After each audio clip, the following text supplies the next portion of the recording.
that alone triples your business, not touching a thing. Welcome back, ladies and gentlemen, to the RJM show, the place where I, Gabriel Schickler, a random guy trying to build his brand, is joined by Joe McCarthy, a certified expert in the space for almost a decade at this point, and we are here to talk about all things related to mindset, business, personal branding, and becoming a better and more capable human being, not necessarily in that order or all at the same time, but looking forward to today's episode. I believe this is episode 4 for us. Yeah. Episode 4. I think 4. Yeah. Something like that. Anyway, welcome back, everyone. I'm super excited to jump into anything today. I guess since it's just the two of us here today, first, I'd just be curious how things are going, what you're noticing with the show, developing things, clients, so on and so forth. Yeah.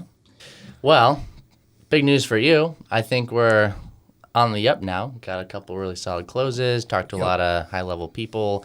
One thing I've noticed, and I think me and you have a call tomorrow with Zane, the email guy, and we'll be talking a little bit about, it's always the quality versus the quantity. I've always noticed, like, whenever I book just a ton of calls and I'm optimizing for volume, somehow I always end up getting slightly burnt out because, like, let's say the quality's not 100% on point, you end up getting rejection after rejection after rejection, and just, like, demotes your confidence. Whereas, like, I notice even if I'm only taking a handful of calls, but they're quality, I'm getting a lot less of that, BS on the calls, and it's only the good stuff. Maybe it's less volume overall, but I'm noticing that I think my motivation is slightly higher. I think, like, we realize we're not wasting as much time. So I'm definitely noticing that we're sort of finding our groove where, like, we don't need a ton of quantity, which we always want to get more, obviously, but we're figuring out the quality piece first, which is what I've always been harping on. Like, I don't care if we book 100 calls a month if 60 of them are, like, BS. I'd rather just given I'm taking those, I agree. Yeah, exactly. So I'm glad you're on board with that as well. But, yeah, overall, I think things are going well. Yeah, you're getting some good closes. I'm talking to a lot more high-level people. People in the program are getting good results. Group calls, the last group call was really solid. So, as in the one today? The other day. Today was fine. I actually had a framework that I went over, which I will be sharing with you guys, so stay tuned. Finally starting to build out some frameworks and just more visuals, because it's all in my head, but the hard part is, like, how do I put this into a concise framework? And I feel like that's something that's a little newer to me, so trying to really master that right now. And on the topic of the quality versus quantity debate, I mean, like I said, I totally agree. I much prefer to go the quality route than the quantity. Yeah. Do you feel like it's just inevitable, or do you feel like it's inevitable with greater quantity, you're just naturally going to get that, or is it with the current setup and the way we're operating, we just, like, don't have refined enough targeting? Because I think, like, the target audience is there. There's a ton of people 100%. That are qualified that we absolutely can't help. Yeah. Well, I think it's always been, I don't know why me and Zane, the guy I work with, we treat it as, like, a either or. Like, ideally, we want quality and quantity. You look at the big dogs like Alex Hormozy or, Grant Cardone, or all these people that have massive sales teams, and they're getting high-level, high-quality people on calls. So I don't think it has to be an either or, but I do feel like there's a sequencing, and I just realized, like, us kind of, like, beating our head against the wall to figure out the quantity piece without really caring enough about the quality is just kind of bit us in the butt, because, again, like, we got the quantity and it was fine. Like, we were able to book a ton of calls, but the quality wasn't there. With numbers, naturally, yeah, if you get, like, 100 calls versus 10 or 1,000 calls versus 100, obviously you're going to have overall more lower quality calls. But I don't think that has to be the case. I think with our current system, there's definitely some tweaking, or there was some tweaking that we needed to dial in order to get the quality where it should be for us to be able to scale that first. Whereas just only focusing on quantity, that's what he was focusing on. That's what I initially focused on. It was like this shiny number, like, 100 calls a month, 100 calls a month. That's going to solve it. I was even talking to a client today, right? And she's booking, like, let's say 5 calls a week and maybe closing 1 or 2 of them. She charges, like, more than $7,000. And her thing was like, I need to book more calls. I need more calls. And I told her, like, I had like 120 calls booked in January. It was one of the worst months this year so far. I think we booked like a third of those calls this month. We've already surpassed what I made in January, and I'm way less stressed. I'm wasting way less time on BS calls. For multiple reasons. Yeah, your thing just fell off. Yeah. We got to get the sticky note. I don't know what you're talking about. This is a quality set we have here, ladies and gentlemen, and this is not a light switch. By the way, you're only going to know that joke if you watch the first episode, so if you don't understand that, go watch the first episode. Anyways, that totally threw me off my groove. What I was saying is with her and with a lot of coaches, they just assume, oh, it's a leads issue. It's a quantity issue. I just need more calls. To an extent, yeah, having more calls gets you more at-bats. You're able to practice your sales. But at the same time, it's like if we take those 5 calls, because right now they're all low quality. She'd be lucky to close 1 or 2. And I see this across the board with like all my coaches. If you just optimize for getting the right people on those 5 calls and we increase your closing rate by dialing in the sales framework, let's say you go from closing 1 to 3, that alone triples your business, not touching a thing, not having to book more calls, not having to take more time out of your day to like talk to people on sales calls. So I think people's natural instinct is like more when sometimes it should just be better or quality or optimizing for like what we currently have before we add more. Because if you add more of dog shit, it's still dog shit. Yeah. That makes sense. And an obvious question to kind of dovetail off of that would be, obviously, everybody wants the quality leads, and it's not really a secret that the industry is pretty saturated right now. There's a lot of people in pretty much every space doing everything under the sun. So when it comes to, optimizing for those quality leads, regardless of what the volume is, and really just focusing on getting that dialed in, where do you recommend somebody starts if they feel like, 1 in every 5 or 1 in every 10 people they're talking to are actually qualified buyers? Because totally get what you were saying earlier. Like when I was taking a bunch of calls and, 60% of them weren't showing up. And then of the 40% that showed up, maybe half of them were even like financially qualified in the first place. So it's like, even if it makes perfect sense and they get excited, they're still not able to. So how do you start to actually approach that and get more picky with your qualification and also attract those right kinds of people so you can still sell even if you're being more exclusive? How do you start attracting more qualified buyers, essentially, regardless of the volume? Because you could just shotgun and every so often you're going to get lucky. But to your point, that burns you out. It's a pain in the butt. So how do you recommend people start really filtering? The messaging, top of funnel content, that's the easiest route. Again, as a case study for context, client today, biggest thing is we were optimizing for being liked and sharing motivational stuff versus like being an authority. It doesn't matter if you're in fitness. It doesn't matter if you're in the mindset field. It doesn't matter if you're in the wellness field. It doesn't matter if you're a business coach. You cannot optimize for just being liked, because then, like similar to what you were saying the other day, like it's kind of a peer-to-peer thing. They don't really see you as a coach. They see you as more of like a buddy, and that's not going to get you quality leads. It also comes down to, we've talked about, I don't know if you've talked about this on other podcasts, but I know me and you have had numerous conversations about qualifying as much as you disqualify. So like Superhuman John, the guy who charges like $10,000 for coaching and he makes $2 to $4 million a month, the reason he's able to do that, the reason he can charge what he charges, is because he's targeting very, very high level leads or very high level prospects that are already making $200K a year. He has like very high standards for who he's attracting. And naturally with that, he's going to disqualify as much as he qualifies, because he doesn't want to get those BS calls if, they're just totally not the right fit. So, like that example we gave with, like, if your gut is hanging over your Rolex and you want to get this fixed and you feel insecure about it, like that's subtly in the messaging going to push away anyone who's not, somewhat at least decently well off that has a Rolex, right? So if you can qualify within that first like 10 to 15 seconds, as much as you disqualify, or I guess the other way around, don't just qualify and talk to the right people, but get rid of the people who you don't want to work with. That's going to do 2 things simultaneously, which is like make sure we don't get so many of the lower quality calls, but then it's also going to bring in the right people. So it's really going to come down, it always comes down to the messaging and your content. Who are you speaking to? And then also talking to like specific scenarios. I think that's something that is missing. Is a lot of coaches, you guys will like give advice and like you'll give tips and you'll give information, but you're not actually speaking to like specific scenarios. You're not saying, So like relatable stories is what you're saying? yeah, exactly, like relatable stories, or even just like things that you know that your audience is going through right now. For instance, if you are like a mindset coach or like a wellness coach, and you help people with more of like a qualitative value versus quantitative, where you're not actually helping them make money, you have to talk to their specific scenarios. Like, what are they actually going through? What are they actually struggling with? Day to day, like speak to those pain points.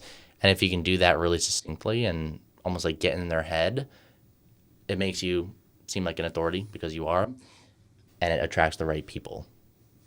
Gotcha. And this also does kind of fit into the conversation about niching down, which I don't know if we've mentioned it on the show before, but you've talked about at length in other pieces of content, which is people feel like they have to go super broad because God forbid you alienate or don't speak to the one person that would have bought from you. And so you go super duper broad. The argument that you've made to make a long story short for the audience is essentially, no, you want to go narrow enough because if you go super broad, you're competing with all the big dogs and you need some kind of competitive edge. So in that same vein, is it really just the clarity of the communication where in a narrow niche you can still find the highest quality people, or is there anything else that really goes into that? It's mainly just that. Like, if you can, I think indirectly you're going to be niching down by getting crystal clear, because if you're talking to specific scenarios, there's only so many people that are having these specific scenarios. So I wouldn't just jump right into that. Yes, I would say niche down first, figure out who is the target audience, what are the demographics or age ranges, like figure out what makes you more of a specialist in this area versus, like you said, more of a generalist. So figure out how we can get like 2 levels deeper and more specific within an audience. Like, let's just say you work with entrepreneurs. How can we make that like 1 or 2 levels more specific? Maybe you work with like high performance entrepreneurs, or you work with like people in corporate. There's ways that you can utilize specific keywords that automatically, I think people automatically assume you're pigeonholing yourself into this specific demographic, and therefore you're not going to make as much money. When in reality, especially if you're in the beginning stages and you're making less than $10,000 a month, you should be niching down initially. It's kind of like the accordion method. It's like, first you got to start small and then we can branch out. We don't want to just jump to being the Tony Robbins generic motivational speaker, because we haven't earned that yet. So you need to become a specialist first until you become super, like basically well-known, world-known as the go-to person for that niche. And then we can slowly start broadening out, if that makes sense. Yeah, for sure. Awesome. Well, I think that wraps up most things that I have to say on that front. Do you have anything else that you want to add to the lead quality, lead gen conversation, anything? All right, No. Cool.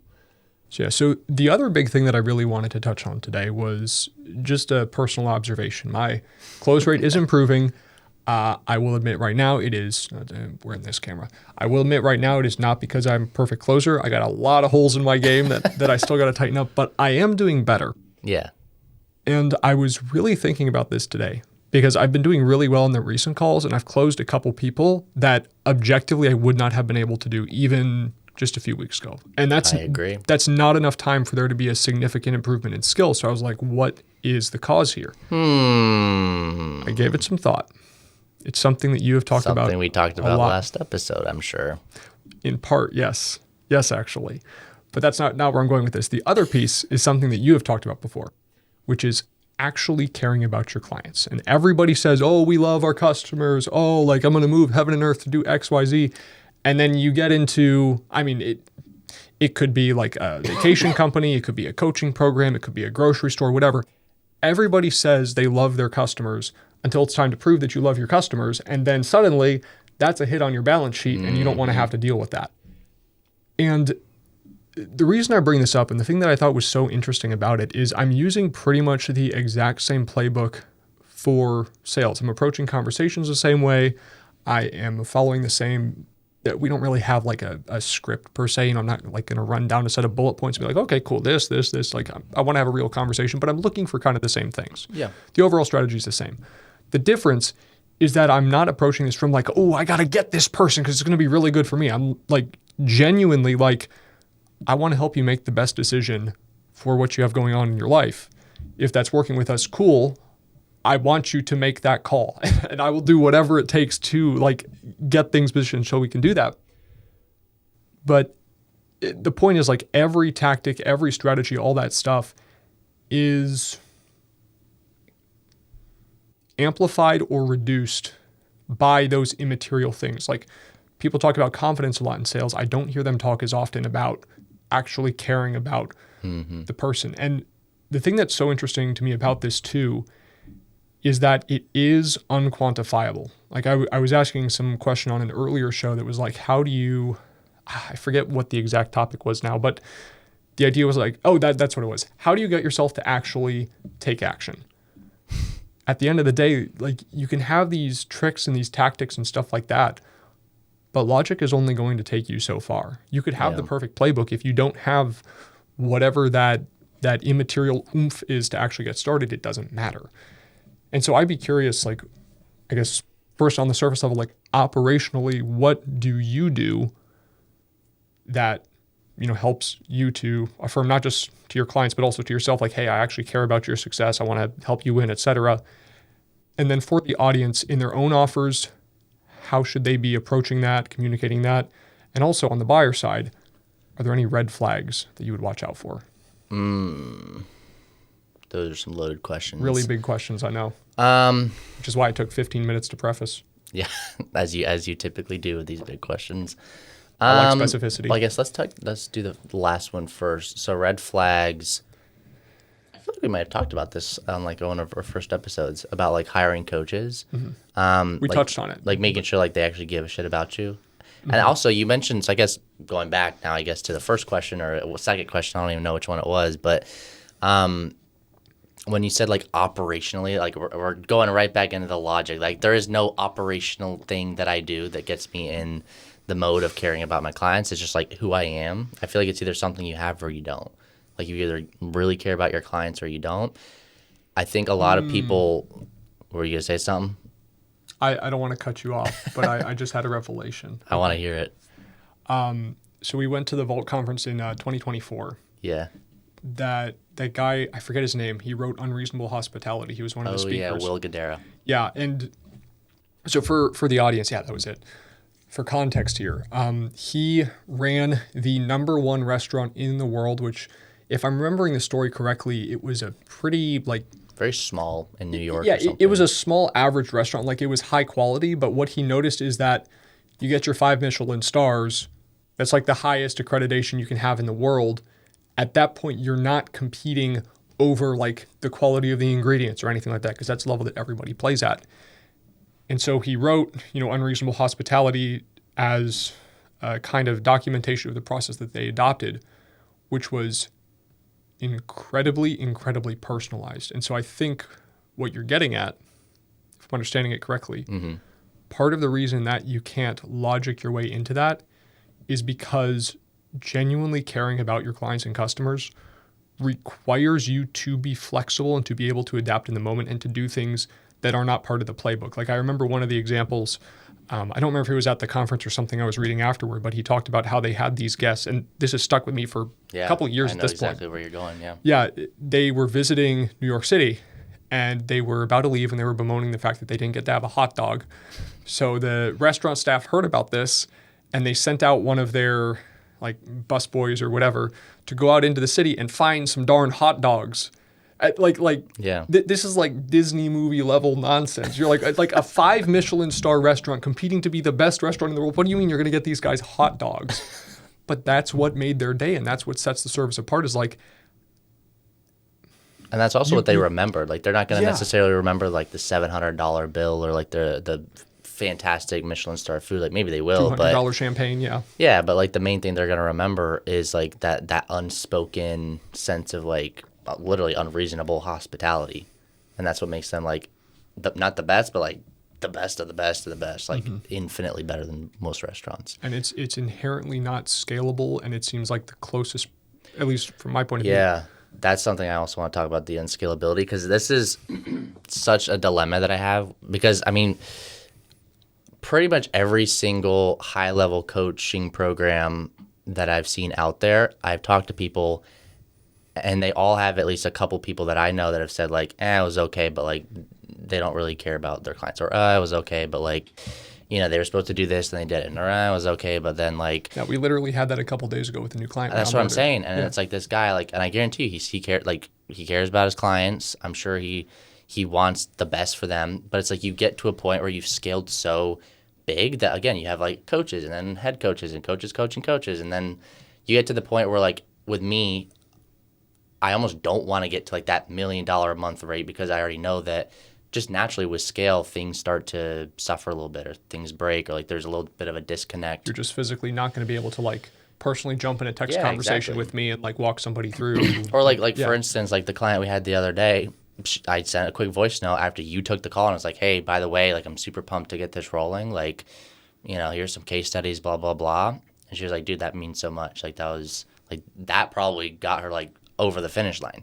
But like to your point, that type of stuff, that's not scalable. Mm-hmm. Like, and I know for a fact, if I had, instead of let's say 10 to 15 clients a month, if I got to the point where I have like 50 clients a month and I have like 2 coaches under me, sure, they're still hopefully going to see results, because I literally do care so much about their success, and like I want to have like a front row seat in that.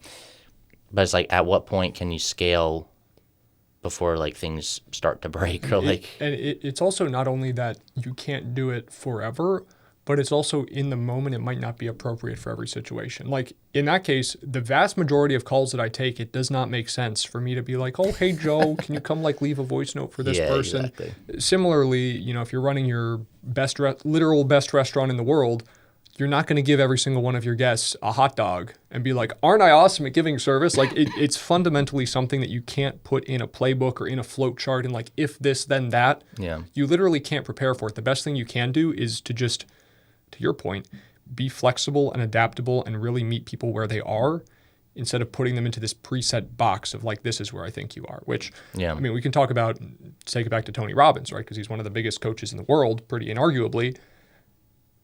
Unless you're paying him like literally $1 million or whatever it is, you are getting put into a box, whether you're going to like unleash the power within, which is a mindset thing, or you do is, I think it's like date with destiny is the couples thing. Like there's a specific box you're going into, and that doesn't mean he can't provide immense value. And that doesn't mean that you're not going to get something out of it, but there physically is not that much potential for contact, because there are just not enough hours in a day to do that. Yeah. 100%. That's really interesting. Yeah. And it's like, there's like 2 parts of me. There's the part that like does really want to scale, and I want to just like crush it, hit a huge record. But then part of me, like, I don't want to be, and maybe this is like a limiting belief, but I don't want to be put in that box of like, oh, I do $2 million a month. Like I got 8,000 clients active every single month. It's like, and then you have people talking negative, and because there's only so much I can do like one-on-one, or like you said, customizable. I don't even know if that's a word, customizably for these clients. So yeah, there's just this battle of like, do I just blow this shit up and like get a ton of clients, and like maybe I have to hire a coach under me or something, and just hope and pray that this coach is like super high level, has really good emotional intelligence and all that? Or do I cap this specific coaching model at like $150K a month or $250K a month, or like whatever the number is, before I feel like, okay, I can't feasibly scale this more without sacrificing quality? And I think that also does tie into the idea that there's not necessarily a best scenario. There's only trade-offs. Because like if you charge, let's just say hypothetically, you charge $100K for a month and you're like just working with this one guy, you get a ton of touch points. But maybe that doesn't align with your goals. Similarly, you can have the 8,000, 10,000, 100,000 clients a month. That's going to be great for some people, but it might not be fulfilling or reasonable for you, or like the kind of thing that's actually not sustainable from a scalability side, but just sustainable because you're still bought into it. Like you do believe in what you're doing and stuff like that. Yeah, it's interesting. So what do you think would be the dividing line for you? Like what would be the determining factor if you did want to just, I don't know, cap it and raise your prices versus continuing to expand like the number and the quantity? I think there's a lot of variables with that. I feel like when it stops like being fun, or when I feel like it's more of like a chore, that's when maybe the quantity piece will need to be dialed in. So maybe that's where I'm like, okay, so at 5 clients, I'm great. At 10 clients, I'm good. At 15 clients, like it's cool. It's a little bit like I'm busy, but it's manageable. I still enjoy myself. I still like doing what I'm doing. But then I get to like 18 to 20 clients, and I'm like, okay, this is a lot. It's getting a little stressful. So maybe I like find that sweet spot. It's like 15 a month. And then ideally, yeah, if I can continue growing and evolving my skill set, I mean, naturally, I should be raising my prices. I don't want to only ever charge less than 10K for my consulting. Like eventually, I'd love to be at the Tony Robbins or PBD level where he's on like PBD's on like Minect and he's charging like $50,000 for like a 20-minute conversation. Dang, I didn't know that. So it's like if I could get to that level, which I don't know if I could ever get to that level, but it's like if I could get to the level where people just see my authority and they already know the value of being one-on-one in a container with me. Because again, like you look at Alex Ramosi. Alex, he paid Grant Cardone $250,000 for a 1-hour call, and he only used like 30 minutes of it. You look at, because there's levels to this, right? Like me charging 7 to 10K for my one-on-one consulting, that's like pennies to some people. So if I get to the point where, let's say I'm doing 15 clients a month, and instead of doing like less than 10K, I'm charging minimum 15 to 20K, doubling my profits, not really changing a thing. Besides, obviously, the quality of the value that I'm giving these people and the caliber of people I'm working with. We can get into like the downsells of DIY, do-it-yourself type of stuff, courses. I would give myself a little more grace with those because, I mean, if you're paying a couple thousand for like a course, you can't expect to make like 15K a month just off that course. Like, that's more of like a benchmark. I mean, maybe you could. I don't know. I was going to say, like, I mean, there are definitely cases of that happening, but it does take I'd say, unusual level of determination to make that happen. Like something I've heard you say before is like you've never made a bad investment because even if like the programs and the things you've dove into haven't been the best, there's always something you can take from it. Yeah, there's always something you can take, and you're also the kind of person you just execute very quickly. And I mean, I will admit, like I don't think I'm realistically at that level yet. I have made some investments in the past that I would consider to be bad investments, partially because of the model, but also partially, like especially the first big investment I made, I dragged my feet on that forever, man. It was like an affiliate marketing thing. You remember that? Oh, I don't. Wait. You mean the thing where we were living together back in Virginia? You were doing like that e-com thing, or that was totally different? Yeah. That's what it was. Yeah, it was the online affiliate thing. I didn't think that lasted that long. I thought that was like a short spurt, like maybe a month. That was a long time. It was something where, like, the work was just right there in front of me. It's that Hormozyism, right, where he's like, it takes people 20 years to do 20 hours of work to get over that hump. It was like the kind of thing where I'd like spin my wheels and pretend I was making progress, and then do like 15 minutes of work, and then be like, okay, that's good, and then like come back to it in a week. And like, I got so you. it's like that's a very clear example where it's like based on the testimonials they got, there were some people that were absolutely crushing it because this was back in like 2021, 2022 when e-commerce really popped off. But I guess what I'm trying to say is what I've come to observe about the world is unless you have concrete evidence that you are not average, it's by definition safe to assume that you are average. Yep. And so like the position that I'm at now, just kind of by virtue of like being in the different circles I've walked in and stuff, I know if I were to get in that exact same vehicle back in 2021, I would do way better with it. Now, for sure. Part of the reason that I didn't ever really buckle down was because like some of the affiliate products were like super sketchy and I was like not morally okay. But like that wasn't the entire thing. So that is also kind of cope, right? Yeah. Objectively, I would do better if I were in that boat today. Which I suppose takes us along to another interesting point, which is you starting in entrepreneurship at 14 or whatever it was? Yeah, something like that. Yeah. With the farm business and everything. And this is something that I wanted to bring up on our previous show, but missed the opportunity. You have had less opportunity just from a time perspective to like chase random rabbits down rabbit holes that don't end up leading anywhere. And I think a big part like of that, that kind of farm life, as it were, I didn't operate anywhere near on the level you did, but we did have like a dozen chickens when I was little, second grade, third grade, fourth grade, whatever. And I think my dad making me take care of those chickens was one of the best things he's ever done for me.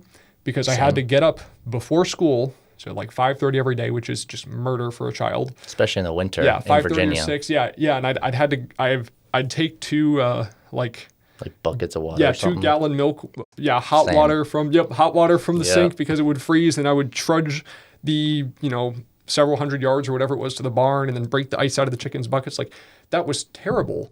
Yeah. But it does teach you, like, okay, there's work that needs doing. And I think that, like, we've both been blessed to have that opportunity to learn that very early on in a world that doesn't demand that from people. Yeah, one thing I'll say about that, because I don't get this a lot, but I've had like a couple clients where it's like they almost are like, oh, like I didn't see like amazing results, blah blah blah, and it's like they've gone through the whole program, they used half their calls with me, they went through like maybe 60%, 70% of the course. It's like, okay, you went through like maybe half the course, we still have calls left, I've been pinging you being like, hey, let's do our call, let's hop on a call. I can only push you so much and babysit you so much. This is another thing. It's like you either have it or you don't. When I invest into coaching, like the reason I see such great results no matter what coaching program it is because I go into the coaching program assuming that I'm going to try to be like the number one dog. I think I've heard like Brian Mark talk about this too, and that's probably why he's so successful. Because like he'll go into a program and I'll go into a program wanting to be like the best. And I try to even set that up in the first week of my modules where it's like, if you want to see results, sure, I give you the tactics and the strategies and the roadmap, but it's also on you. It's like you have to put in the work. There's a level of like grunt force, especially in the beginning, to like get things into momentum. Like if you're not doing 10, 15, 20K a month, that's going to be the hardest thing to get to. Once you get there, it's really just like some minor tweaks that we need to make. And those are the clients I love to work with. They're like already doing 10, 15K a month because, again, they're just small things we need to tweak to double that. But with these beginners, they almost have like this sense, and I'm not saying this is for everybody. Like I would say 99% of my clients, like they're awesome. Like I'm very particular with who I work with. But like occasionally here and there, you'll get some person that just feels entitled, or they're like, oh, I went through like some of it and I implemented it, but I didn't see results. And I'm like, okay, do you realize like I went through 7 years, I've sent probably 7,000 DMs, I've talked to thousands of people, I've probably taken like 2,000 or 3,000 sales calls. Like you don't just wake up one day and have 500,000 followers, or wake up one day and have a ton of reach and income and confidence and an offer, right? Like it takes a lot of work. But again, people just assume like everything needs to be handed to them, right? And I feel like with the clients, you have like two types of clients. You got like clients that are like me, and I've never had any of my coaching containers where I'm the student. It's never been like they've hit me up and been like, hey, it's time to do our call. We haven't chatted in 3 weeks. It's like, hey, when can we do our call? Or hey, I just booked. Let's chat. I got some stuff for you. Like I'm always the proactive one. Whereas a lot of people who get into coaching, they don't see success because they have this sense of entitlement that like, if I invest in this coaching program, oh, it's going to be the end all be all. It's perfect. Like this is the key to success. Like I just need to watch these videos and that's it. When like, no, you need to be still proactive. You need to have the mindset going into it that you still have to do a lot of work because it's not easy. This hopefully will make it easier. So there's a lot less guesswork involved. That's my whole goal. But it's not going to be just like a walk in the park. I'm going to babysit you, pull you along. Like I never want to pull my clients. You know what I mean? I want to have them be proactive. Those are the ones that see the most results anyways at the end of the day. Is there a point where you say like, oh, this is like just objectively not going to work out? Or like, how do you hold people accountable? Do you let the results speak for themselves? Yeah. I mean, like if they put in the work and they somehow don't see results, like again, this is because I'm not as massive where I'm going to be like, oh, screw you, sorry, go figure it out. Like I want to make it right. I want to make sure that you see the results you paid me for, and I'll do whatever it takes to get you there. Because like usually, again, like there's only some minor tweaks that you need to make to see the results you came in the program for. But for the people that come in and they're like, maybe I feel like anytime I've ever regretted hiring someone, or like not hiring someone, but like bringing someone into the program, you can usually sense it like in the enrollment call. Like that's one thing we could talk about is sales, because I don't ever like to push people. If I feel like there's already pull with like I'm pulling you to like make a decision and pulling you to bet on yourself and pulling you to better your future. We're already starting at like -1.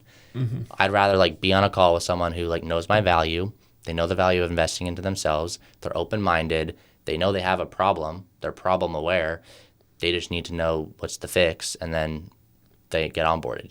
So like if I sense in the call or like in discovery or in that sales or enrollment process that I have to like force you to make a decision, which I don't like doing, I don't do it anymore. Like at this point, I'm getting to the point where it's like if you don't want to do the program and you're making all these BS excuses, like this 3K, 5K, 10K investment is not going to like drastically change my monthly income. Like do what you want. I just know for your sake, you are going to regret not investing now and waiting 2 months, 3 months, 5 months. And then I do somewhat feel like a shitty coach if I just kind of like let you off the hook and let your excuses basically guide your decisions into failure, right? So I do feel like it's in a way my duty to show them and kind of hold their feet to the fire, but to an extent. Like I'm not going to force you to get onboarded because then that just sets us up for failure. And then, yeah. And that also does kind of tie back into actually caring about your clients, which is like, I mean, first off, you're going to protect your own energy, your attention, your calendar, everything like that. And I guess just kind of have this, I mean, super cliche, right? But like abundance mindset of like, it's not the end of the world if you don't get into this. Like this is more for you than it is for me. Yeah, definitely. And that's also like the whole idea of when people pay, they pay attention. But yeah, by the same token, like if somebody takes a step in investing in themselves, you know that they're actually going to take it seriously. And I can appreciate that, having been on both sides of these conversations many times now, both investing into myself and, you know, trying to get other people to that point as well, where it's like, listen, it doesn't, basically echoing what you said, it doesn't really affect me one way or the other. I want you to make the best decision for you. Yeah. And so if like for XYZ reasons, let's go. Awesome. If not, cool. Thanks for your time. Good luck. But yeah, that makes a lot of sense. We talk a lot about the comparison effect with social media for young girls because their social circles are absolutely brutal. Yeah. And in dating because everybody has a front row seat to like the top like 0.01% of like men and women, totally unrealistic expectations. Everyone's kind of aware that the same thing also occurs in business. But one of the things that's very interesting about you, and one of the things that I really appreciate about this program is I have, you know, spoken with people that are 18, 20 years old. I've spoken with people that are 50, that are 60, whatever. Yeah. On many other offers, you know, I've had people be like, well, you know, this person is super duper young. Why would I want to work with them? And so I guess, you know, it's a credit to your marketing and your track record that that's not really an issue. But for anyone in the audience that maybe is either so young they feel like they haven't earned a spot at the table yet, or, you know, they are 30, 40, 50, 60, and they're trying to start their business or scale it or whatever, what would you say to somebody that feels like, again, they haven't earned a seat at the table or they've missed the boat because, oh, you know, I'm not starting at 14 years old like Joe did, so it's over for me? Well, I would say success and personal branding doesn't discriminate based on age. I mean, it doesn't matter if you're older, it doesn't matter if you're younger. There's people on social media of all ages. It's like you don't need to be a specific age range or like there's no earn a seat at the table per se, because something I've started to realize, like as I get more into the entrepreneur space and like I'm not seasoned because I'm only like 23, about to be 24. So like there's only so much seasoned I can be, but doing this for like, you know, 7, 8 years at this point, I'm starting to realize like nobody really has it like 100% figured out. We're always just going day by day. We were talking to Tyler. I don't know if it was on the podcast or if it was just in person, but I had a very similar experience to him. It's like when he hit his first $50,000 a month, he assumed before he hit it that like, oh, it's going to be like Tom Cruise, guns a-blazing, fireworks, psh, I'm the man. That was episode 1. Yeah, so like we talked about that. And I feel like with each level, you just assume that like once I hit this, I'm going to feel 100% confident and we're going to be good. Or like when I was 18, I was like, okay, once I'm in my 20s, like when I'm 20, I'm going to have that authority. It's like, no, I mean, sure, like I have more expertise and I'm more confident, but I feel like it's so arbitrary. Like earn a seat at the table. Like what? No, that's so true. I'm thinking back to a conversation I must have had a couple of years ago with my siblings, just talking about the school that we went to when we were really little, like looking up to the middle schoolers when you were in first grade or something. They're like these titans and they're so mature and stuff. And now you're like, I look at Middle seniors and I'm like, you're stupid. Yeah. I'm like, you're like 7. Like, what are we doing here? Yeah, so it's like you get to that. And here's the thing, like you look up to these people. This is the comparison game. We talked about this last time. We look at like Ed Milet and we're like, oh my gosh, like 500K, $1 billion net worth, $500 million net worth. He's a giant. And you meet him in person, he's a tiny little guy. He's got some good muscles, but it's like he's like 5'4" or something. I don't even know. Ed Milet, you better not be watching this. I'd be honored. By the way, I love you, Ed Milet. I'm just trolling because I'm normal size, but yeah. Anyways, That's wild. Gabe is not normal size. What are you, 7 foot? 6'1", 6'2". Yeah, so you're a little bit big. 6'2" on a good day. I'm normal size, so I can say that. No, it's funny. Like I'm like just over 6 foot. I'm like 6'1" ish. But the thing is, that's what all guys that are like 5'8" say. I'm 6'1". So it's like, all right, shut up. I'm 6'1". Brutal. Anyway, what were we talking tangents. about? Yeah. So like when yeah. you look at these people and you see this person, they say online like, oh, I'm making $30,000 a month. Like when you're little or when you're only doing 4 or 5K a month, you look at that and you're like, that's like so unattainable. That's insane. They're rich, blah, blah, blah. Like that's so much money. Then you hit it and you're like, okay, it's not like all it's chalked up to be. And you also see to the point of like, like the very, very upper echelon or what you see, you can see someone that, buys a $2,000 course and is making $30,000 a month. And you're like, well, I can't do that. So I guess entrepreneurship isn't for me. Yeah. Like, that's totally not the case. Yeah. I feel like when you look at these people, let's say you see these people doing 50, 100K a month, you feel like it's totally unattainable. In a way, like you need to almost, like you have a duty to do it yourself, to show yourself that you can do it, but also show yourself that like it's not. It's like one of those like unlearned lessons. There's some phrase for it, but it's almost like an unlearned lesson where everyone's unteachable lesson. Unteachable lesson. So like people will say like, oh, money doesn't buy happiness, blah blah blah, but it's like, oh, the cars aren't like all what it's chalked up to be. Like I got a Lamborghini SVJ and it was cool for a week. To us, we're like, how's that even possible? Like that'd be so dope. But once you hit it, then you learn like, okay, wait, me hitting 10 million a year or me doing this or me getting all these accolades is not what it's all chalked up to be. But like we can't really truly learn that until we just experience it. So it's like you could tell someone that like, oh, money's not important or money doesn't make you happy. But like until you get the money, you get all the success, you get to the top of the mountain, you're still depressed and you realize, wait, there's more to life than this. Until then, you can't really, truly internalize it, I feel like. So for you personally, why bother climbing the mountain? Why not just stay at the bottom? Well, I feel like with me, I'm not doing it solely just for the money. Like I'm doing it, I feel like I don't feel like I do have a bigger purpose than just making a ton of money. I see the money, as like an amplifier to what I'm doing in the real world, right? If I'm helping a ton of people, if I'm making an impact, if I'm making waves, naturally, as a byproduct, I'm going to make money. So I'm not chasing for the sake of just making money. That's a very endless, soulless, pursuit.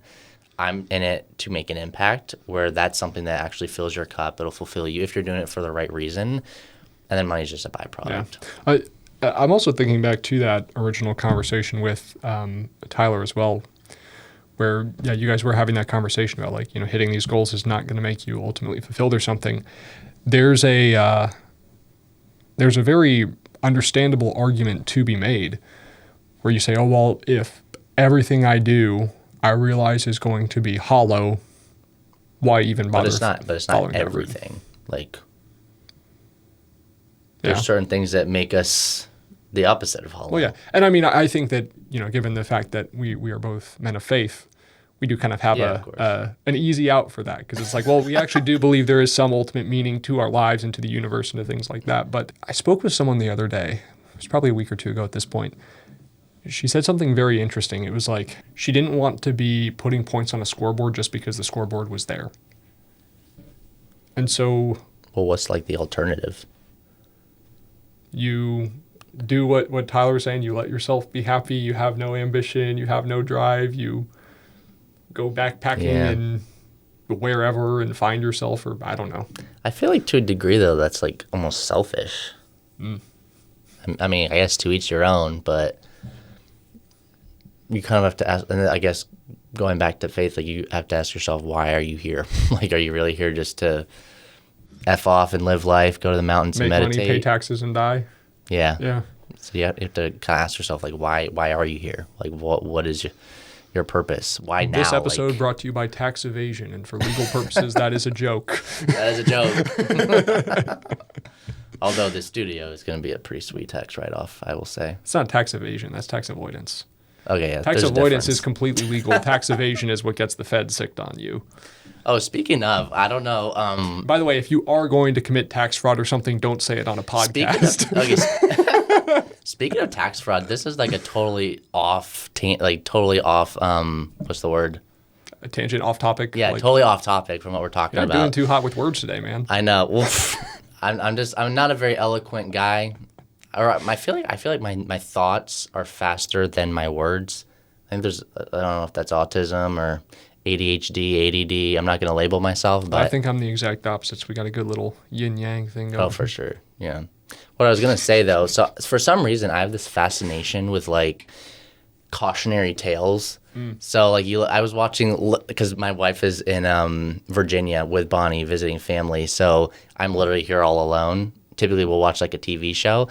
But, like when I finish work, like my guilty pleasure is like I just like watching documentaries or like random movies. So the Wolf of Wall Street documentary just came out.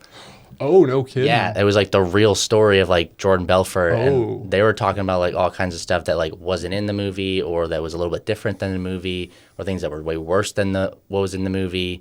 So I like watching these cautionary tales because it's like I don't even know where I was going with that. It's kind of like a learning lesson. I was talking about tax fraud. Oh yeah. So it's like I don't even know where I was going with that.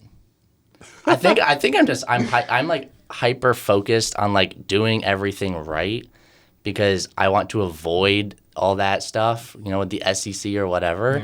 Yeah. Well, I mean, if it's any consolation, as demonstrated in the movie and probably the documentary, you do have to try to get in that level of trouble. You don't wake up one day and you're like, oh, whoops. Well, you know what's weird? But here's another thing. I was watching the Martha Stewart documentary on Netflix. She was the first self-made billionaire in the early 2000s. And Martha basically like accidentally ended up doing like insider trading because like she had like some guy who was helping her out with stocks and stuff, and she was like, oh, I recommend you sell this. She's like, all right, cool. And then she sold it. She went on vacation. Next thing you know, like there's this whole story. She somehow like it escalated to, I think I don't even know, maybe lied to the FBI because she kind of knew that. Yeah, that's a bad idea. Don't do that. Anyway, she kind of got into a little bit of some saucy trouble. She ended up going to jail for like months. Is that a pun because she did cookbooks? Oh, that's pretty funny. Yeah. She ended up going to jail for a little bit, and her net worth halved. So maybe she's worth like $400 million. It's still pretty good, but she's not at $1 billion. But anyways, I'm looking at like the fact that you can like build your reputation for like 30 or 40 years, meet all these big dogs, fly on private jets, be worth $1 billion, have an IPO, like take your company public, and then one quick little 10-minute conversation of this guy saying like, oh yeah, like I recommend you sell these stocks because it's probably going to tank, not necessarily fully knowing that this was insider trading. Boom, you're screwed. Like I'm always just like cautious about that because I feel like in a way everyone goes through some dark shit that like they tell their story afterwards. I feel like me and you, we haven't really gone through like that bad of stuff. I look at all these people. I also watched the Lamar Odom documentary. You probably wouldn't even know about it, but like Lamar Odom was a basketball player, married one of the Kardashians. Which one was it? No, was it? You're way more in pop culture than I thought. Oh, big time. What is her name? It's not Kylie. It makes no difference to me. I don't know who any of them are. Okay, so he married one of the Kardashians, and he like OD'd on drugs. And I'm like, okay, why are there so many drugs? It's like he OD'd on drugs. And then I watched the Red Hot Chili Peppers doc of like how they kind of started their band in like the 70s and 80s. Of course, one of their band members OD'd on like fentanyl. I'm like, why are there so many drugs? Why can't we just? And then you watch like Wes Watson, and you see what's going on with him. Wes Watson's in jail. Just a couple months ago, he was this massive entrepreneur. I don't really know where I'm going with this, but I just like to watch that stuff because I'm like, one wrong move, and like it's the cliche thing. It takes you a decade to build up your reputation, and then one instant to ruin it. Yeah. Yeah. So this whole conversation sort of has this through line of reputation. It's like I care about my reputation. I want to be known as the coach that gives a shit about my clients. I want people to see results in my program, and I don't want to get to that point where I'm bucketed in with all these high level coaches. Sure, I'm making $1 million a month, but you don't get to speak to me unless you're paying me like $100K. So it's just such a balancing game, making money, balancing your reputation. Yeah. But then again, don't do stupid stuff. Don't take drugs, kids. Yeah. Don't do fentanyl or coke. What did you say, tax evasion isn't illegal? Tax evasion is the one that's illegal. Tax avoidance is the one that is permitted. Yeah, play within the rules. But also, there's ways that you can almost use the rules to your advantage. You can be a rules lawyer. Yeah, that's different from breaking the rules, though. Yeah. So don't break the rules. Yeah, be a moral, ethical, good person. The two things I would say to that first would be faithless is he who says goodbye when the road darkens.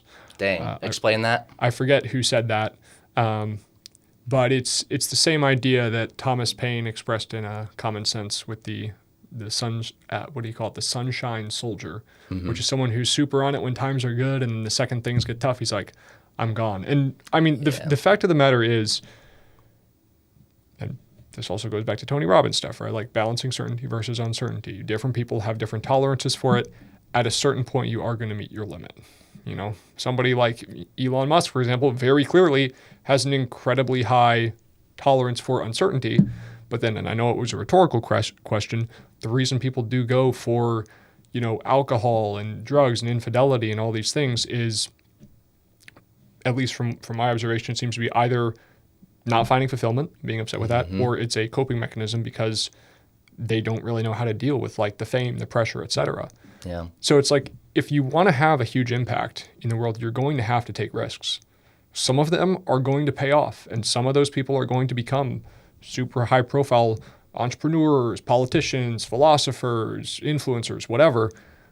Some people are going to absolutely get left in the dirt, and there's not really anything that can be done about that. But then the question is like, well, risk is baked into the equation. Are you going to let that stop you from getting a 5K a month, 10K a month, 50, 100, a million, 10 million, a billion? Like, yeah. At some point, and there's nothing wrong with having a breaking point. That's part of being human. But to your point, I think it is important to really have a clear idea of what those priorities are. Yeah. So that, like you're saying, maybe you can't predict every single thing that's going to happen, but you're at least building yourself as resiliently as you can just in case. Yeah. Makes sense. Yeah. Well put. Yeah. Cool. I had a million other brilliant thoughts. I don't remember what any of them are right now. Saving that for next episode, as usual, cliffhanger. That's right.